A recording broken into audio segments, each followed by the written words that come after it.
Hi friends, welcome back to YouTube channel. Friends, ಅಜ್ಜಿ ರಂಗೋಲಿ ಬಿಟ್ಟಿದ್ದಾರೆ friends. ಅದು 12ರಿಂದ 1 ಫ್ರೆಂಡ್ಸ್. ಅದು ಹೇಗೆ ಬಿಡೋದು ಅಂತ ತೋರಿಸ್ತೀನಿ ಬನ್ನಿ ಫ್ರೆಂಡ್ಸ್.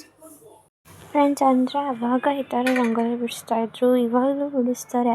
ಆದರೆ ಎಲ್ಲೋ ಒಬ್ಬೊಬ್ಬರು ಈ ಥರ ಬಿಡಿಸ್ತಾರೆ. ಬಟ್ ಜಾಸ್ತಿ ಬಿಡೋದು ಅಂದರೆ ಇವಾಗ ಬಂದಿರೋ ರಂಗೋಲಿನೇ ಫ್ರೆಂಡ್ಸ್.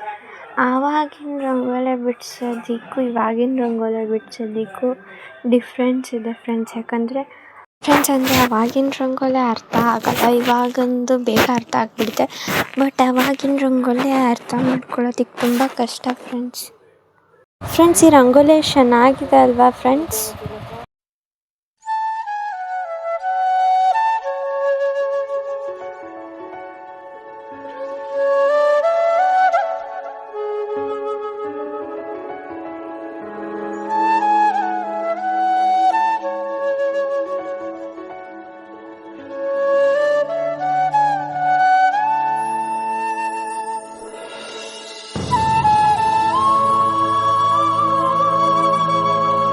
ನೀವು ಮನೆ ಮುಂದೆ ಬಿಟ್ಟು ನೋಡಿ ಫ್ರೆಂಡ್ಸ್, ನಿಮಗೂ ಇಷ್ಟ ಆಗುತ್ತೆ. ತುಂಬ ಚೆನ್ನಾಗಿರುತ್ತೆ ಈ ಥರ ರಂಗೋಲಿಗಳು.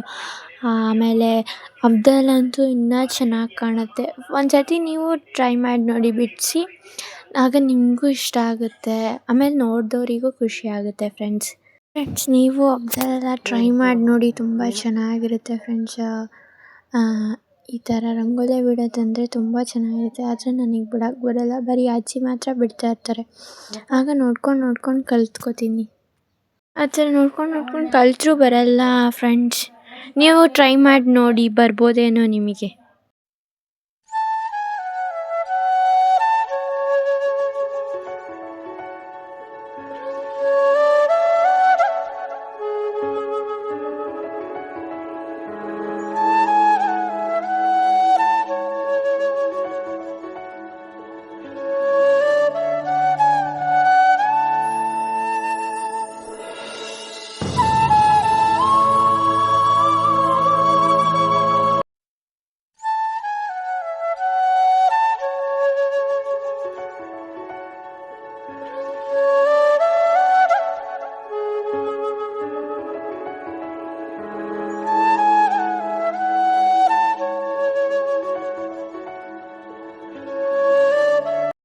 ಈ ವಿಡಿಯೋ ಇಷ್ಟ ಆಗಿದ್ರೆ ಲೈಕ್ ಮಾಡಿ, ಶೇರ್ ಮಾಡಿ, ಸಬ್ಸ್ಕ್ರೈಬ್ ಮಾಡಿ ಪ್ಲೀಸ್ ಫ್ರೆಂಡ್ಸ್. Bye friends. ನೀವು ಒಂದು ಸತಿ ಮನೆಯಲ್ಲಿ ಟ್ರೈ ಮಾಡಿ ನೋಡಿ, ಆಯಿತಾ ಫ್ರೆಂಡ್ಸ್?